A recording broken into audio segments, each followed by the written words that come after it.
শুধু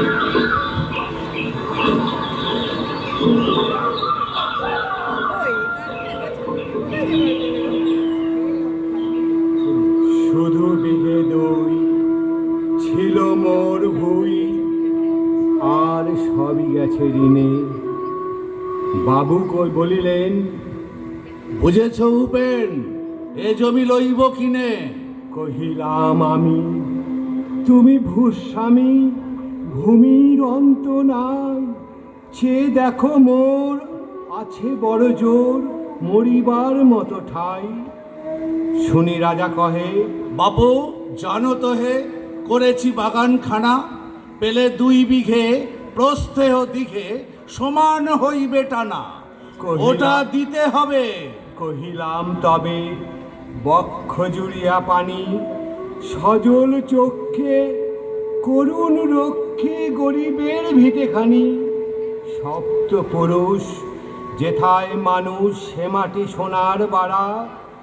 দৈন্যের দায় বেচি বসে মায়ে, এমনই লক্ষ্মী ছাড়া।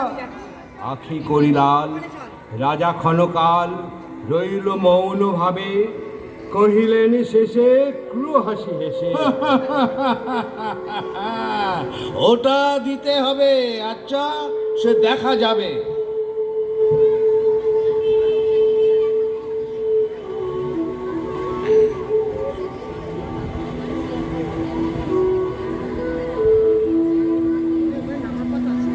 পরে মাস দেড়ে ভিটে মাটি ছেড়ে বাহির হইনু পথে।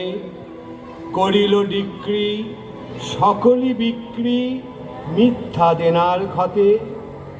এ জগতে হায় সেই বেশি চায়, আছে যার ভুরি ভুরি। রাজার হস্ত করে সমস্ত, কাঙালের ধন চুরি। মনে ভাবিলাম, মোরে ভগবান রাখিবে না মোহ গর্তে। তাই লিখি দিল বিশ্ব নিখিল 2 বিঘার পরিবর্তে।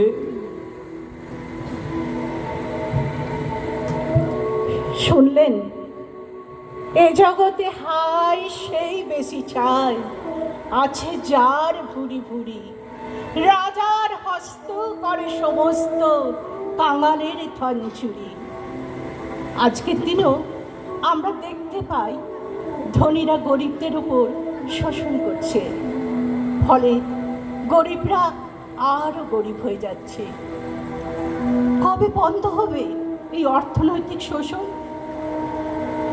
বুঝতে পারছেন কেন রবীন্দ্রনাথ চির ব্যতিক্রমী, কেন তিনি চির আধুনিক? শুনুন উপেনের কথা। সন্ন্যাসী বেশে ফিরি দেশে দেশে, হইয়া সাধুর শিষ্য। কত হেরিলাম মনোহর ধাম, কত মনোরম দৃশ্য। ভূধরে সাগরে বিজনে নগরে, যখন যেখানে ভ্রমি। তবু নিশি দিনে ভুলিতে পারিনে সেই 2 বিঘে জমি। হাটে মাঠে বাটে এই মতো কাটে বছর 15-16। একদিন শেষে ফিরিবারে এসে বড়ই বাসনা হলো। নম নম নম সুন্দরী মম জননী বঙ্গভূমি। গঙ্গার তীর স্নিগ্ধ সমীর, জীবেন জুড়ালে তুমি। অবারিত মাঠ গগন ললাট, চুমে তব পদধূলি।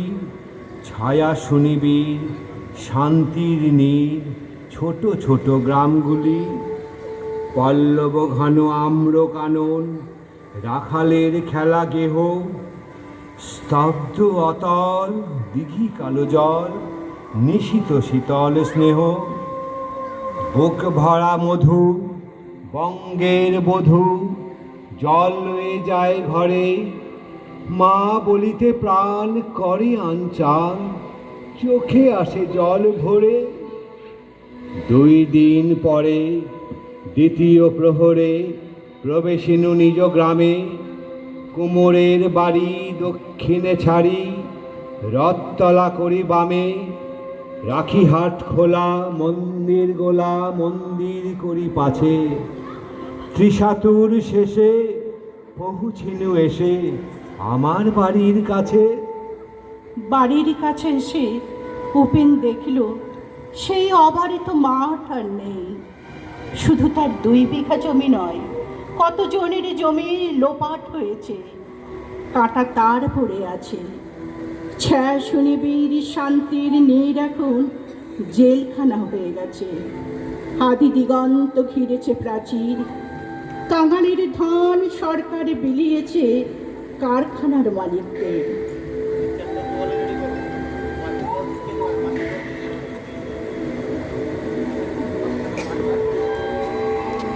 বিদীর্ণ হইয়া ফিরিয়া ফিরিয়া চারিদিকে চেয়ে দেখি, প্রাচীরের কাছে এখনো যে আছে সেই আম গাছ, একই বসি তার তলে, নয়নের জলে শান্ত হইল ব্যথা। একে একে মনে উদিল স্মরণে বালককালের কথা। সেই মনে পড়ে জ্যৈষ্ঠের ঝড়ে রাত্রে নাইকো ঘুম, অতি ভোরে উঠি তাড়াতাড়ি ছুটি আম কুড়াবার ধুম।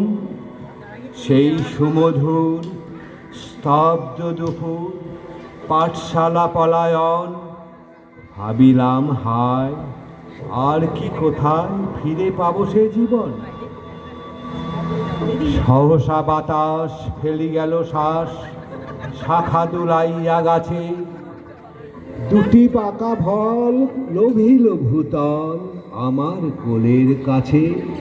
ভাবিলাম মনে, বুঝি এতক্ষণে আমারে চিনিল মাতা, স্নেহের সে দানে বহু সম্মানে বারেক ঠেকানো মাথা। হেন কালে হায় যমদূত প্রায় কোথা হতে এলো মালি, ঝুটি বাঁধা উড়ে সপ্তম সুরে পালিতে লাগিল গালি। কহিলাম তবে আমি তো নীরবে দিয়েছি আমার সব, 2টি ফল তার করি অধিকার, এত তারি কলরব। চিনিল না মোরে, নিয়ে গেল ধরে কাঁধে তুলি লাঠি গাছ, বাবু ছিপ হাতে পারিষদ সাথে ধরিতেছিলেন মাছ। শুনি বিবরণ ক্রোধে তিনি কন, মারিয়া করিব খুন। বাবু যত বলে পারিষদ দলে, বলে তার শতগুণ। আমি কহিলাম শুধু 2টি আম, ভিক মাগি মহাশয়। বাবু কয়ে হেসে, বেটা সাধু বেশে পাকা চোর অতিশয়। আমি শুনে হাসি, আখি জলে ভাসি, এই ছিল মোর ঘটে। তুমি মহারাজ সাধু হলে আজ, আমি আজ চোর বটে। প্রিয় দর্শক, আপনাদের মনে প্রশ্ন জাগতেই পারে, সর্বহারা ওই উপেনের কি গতি হলো? কোথায় গেল ওই সর্বহারা উপেন? আজ 100 বছর পেরিয়ে গেছে, তবুও রোজ সংবাদপত্র দূরদর্শনে দেখছেন ধনী শিল্পপতিরা, ব্যবসায়ীরা বেআইনিভাবে বা জবরদস্তি করে গুন্ডা বাহিনী নিয়ে কৃষকদের জমি অধিগ্রহণ করছে। কৃষক ভয়ে জমি ছেড়ে দিতে বাধ্য হচ্ছে, তারা উপযুক্ত দামও পাচ্ছে না। অনেকে অভাবের তাড়নায় আত্মহত্যা পর্যন্ত করছে।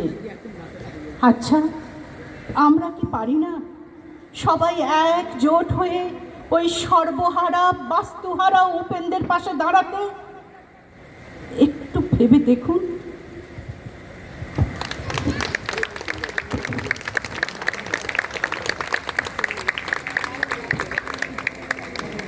আমি শ্রীমতী কাজল মুখার্জিকে অনুরোধ করব মঞ্চে আসতে, যার সাহায্য ছাড়া এই অনুষ্ঠানটা মঞ্চে উপস্থাপন করা যেত না। এখন যারা যারা অভিনয় করেছেন বা কবিতা বলেছেন, আমি তাদের নামগুলো বলি। কবিতায় উপেনের চরিত্রে সে সুনীল ভট্টাচার্য, জমিদার চরিত্রে শ্রী পার্থসারথী ব্যানার্জি, কথকের ভূমিকায় আমি নিজে শুভ্রা হাজরা, অভিনয়ে উপেনের চরিত্রে রচয়িতা সমাদ্দার, জমিদার শ্রীকৃষ্ণ কোমল গঙ্গোপাধ্যায়, মালি সোহম বিশ্বাস, পারিষদ অনিকেত সোম, বঙ্গের বধূ দেবদত্তা পাল রহিতা পান, ছোট বাচ্চা খেয়া সমাদ্দার ও আরাধ্যা ভৈ। কাজল দিকে ছাড়া আমরা ভাবতে পারি না, বাট এই ক্ষেত্রে আমাদের লিডিং লেডি ছিল শুভ্রাদি, ঠিক আছে? মানে শুভ্রাদি was the main enthusiasm behind this.